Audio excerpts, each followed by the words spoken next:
everyone! Welcome again to K Diaries. So, for today's vlog, alam niyo naman ang aking gagawin. Magpikilay tutorial tayo! Ayan, bagong ligo ako and fresh na fresh ang aking look kahit medyo inaantok na ako. Para sa inyo, mag-tutorial pa din tayo. Ayan. So, simulan na natin. I am using pomade, Beverly Hills. Sobrang luma na nito at sobrang tagal ng buhay niya. Ginagamit ko pa din siya. Ayan. And, mag-i-start tayo. Gagamit tayo nito. Pang kilay. Ayan. Ayaw niya mag-focus. First of all, kailangan mong i-identify kung saan ba yung target mo. Ganun ba kahaba? Or ganun ka? Sundin mo lang yung puso mo, guys. Yun lang yun. Yun yung payo ko sa mga taong nagtatanong sa akin, paano mo maghilay? And, wag mong ipo-full dito. At least, magkaroon ka man ng parang natural hair dito. Para masabi naman nilang, wow, ganda, diba? Kuda! Mag-start na tayo! Okay. First of all, kinakabahan tuloy ako. Alright, ako dito ako nag-i-start sa malapit sa unahan. And, nag-create lang ako ng line. Sinusundan ko lang yung aking kilay. Ayan. Kahit medyo maikli yung aking kilay, kailangan natin siyang habaan.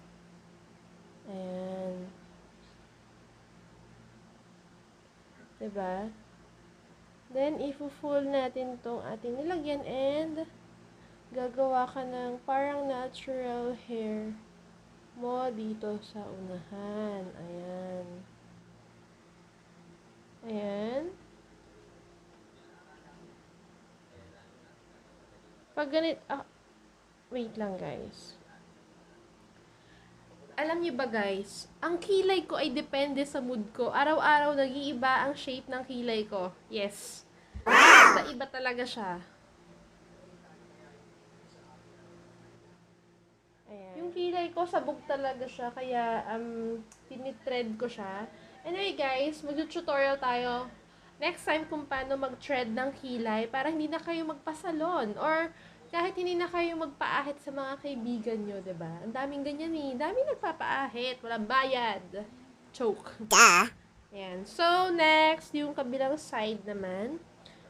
If ano lang natin siya. And, iba-brush natin siya, guys. Don't forget to brush your kilay. Gamit tayo, no? Para to, guys, sa may, manipis ang kilay. Ayan.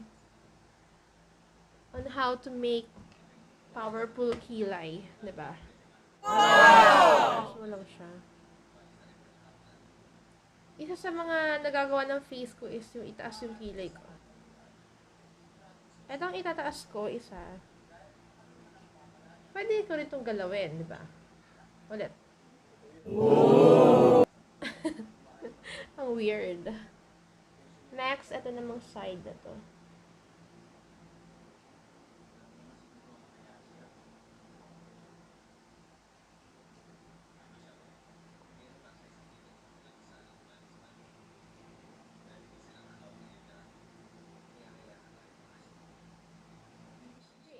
The line here, sundan nyo lang yung shape ng kilay nyo. Huwag kayong gagawa ng kahit na anong shape.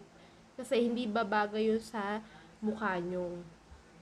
Tsaka walang kakapitan, guys. Kailangan may buhok. So, ayan. And, gagawa tayo ulit ng hair from here. Ayan. Gawa lang tayo ng hair. At sundan nyo yung tubo ng hair nyo. Kung paganon ba siya, or pataas.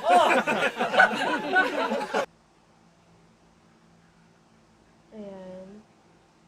And next, i-fill out na natin yung nasa taas. Make sure pantay siya ha, pantay.